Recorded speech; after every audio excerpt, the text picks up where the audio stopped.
Thank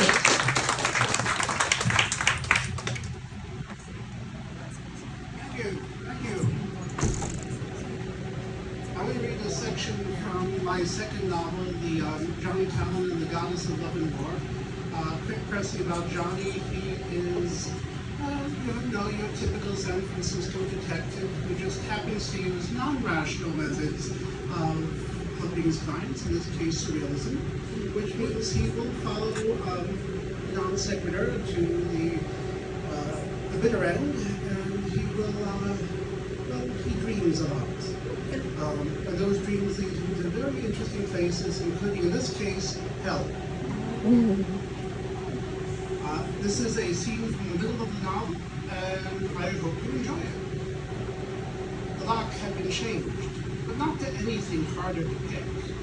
I opened the door slowly, but no alarm sounded, at least not one we could hear. Unlike last time, our outfits had not changed, so we had no way to illuminate the room, nor see where a light switch might be. The light through the door I held open revealed nothing of what the room held. Inanna stepped into the darkness, and her necklace raised lightly to illuminate the cave with stalactites, dripping a putrid-smelling fluid. I opened my mouth to tell her not to step in the puddles, but roses came out instead of words, filling the air with their scent. The room started to shake as I crossed it behind Inanna, speaking roses as fast as I could. As Inanna reached for the door in the far wall, I leveled my pistol ready for whatever might come through. Even for this place, that's weird, she said. My roses agreed. Instead of the dismal hall we remembered, we were faced with a fur-lined corridor heading straight. My warning to leave her shoes on came out as petunias, so I grabbed her hand as it reached for a raised shoe. Ow, what? Oh, you're using flowery language. Yes. You want me to leave my shoes on? I nodded. She put a foot forward but pulled it back quickly. I don't know how you knew, but the fur burns the bare skin of my ankles. Could you carry me? I nodded and picked her up. Suddenly she was in the same wedding dress she'd worn in the thrift store. My words had turned into lilies whose petals lay upon the fur like a fragrant carpet that I had no problem walking on. Soon this opened into another cavern.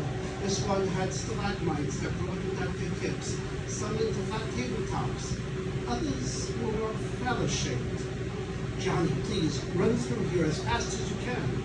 The panic desperation alone urged me on as Inanna curled into my arms, eyes shut. The faster I ran, the larger the room became, so I came to a stop. So to the room. I stepped out of it and we started falling past a potted plant and a large whale. I followed a butterfly that was smoking from a hook it carried, past a large pig with a door in its belly and a giant whose its leg as a table to play cards, a walrus with a girl with dark hair and sunglasses. I was able to put my feet down next to the pair, but my words were marigolds. You don't have to shout, said the walrus. We've been waiting for you.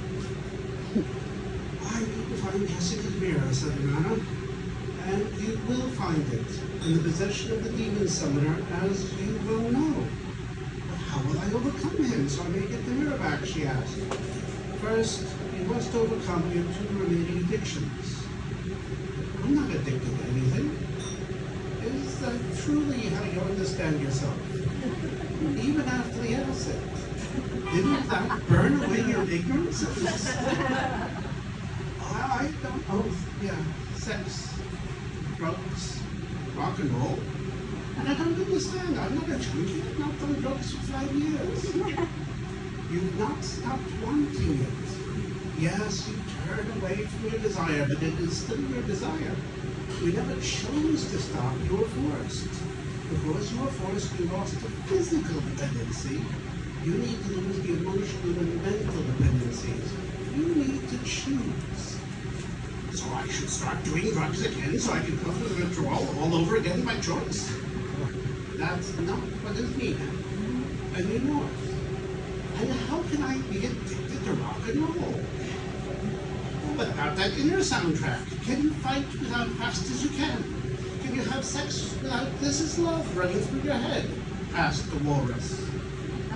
This is an addiction? She asked. Can you?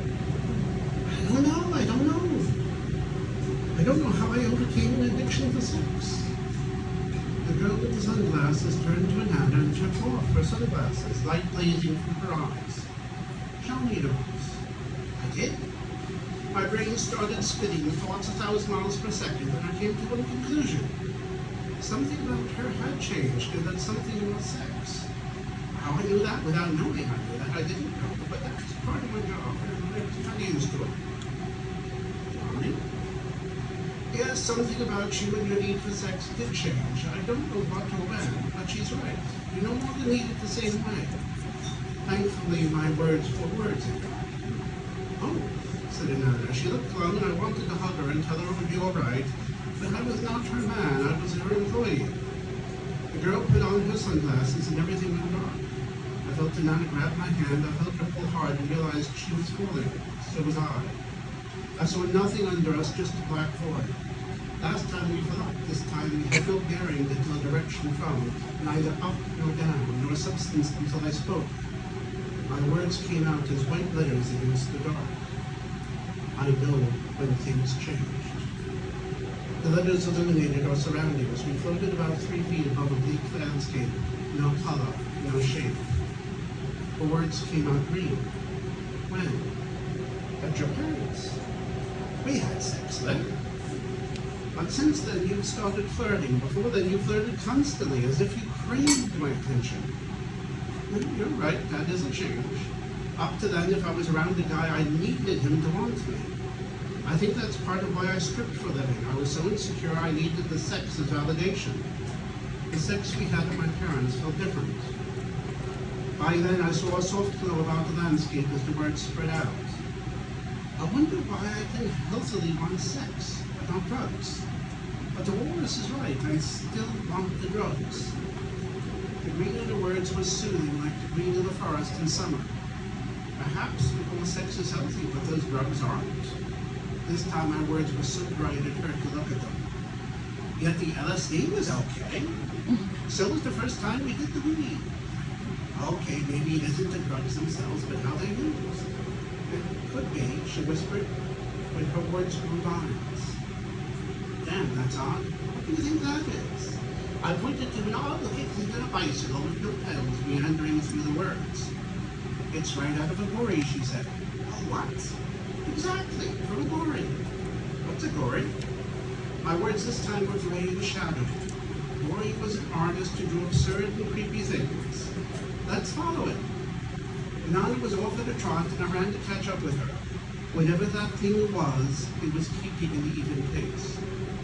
Johnny Talon and the Goddess of Love and War is a playful retelling of the ancient Sumerian myth of Nana's descent into the underworld, set with Johnny as her guide through hell.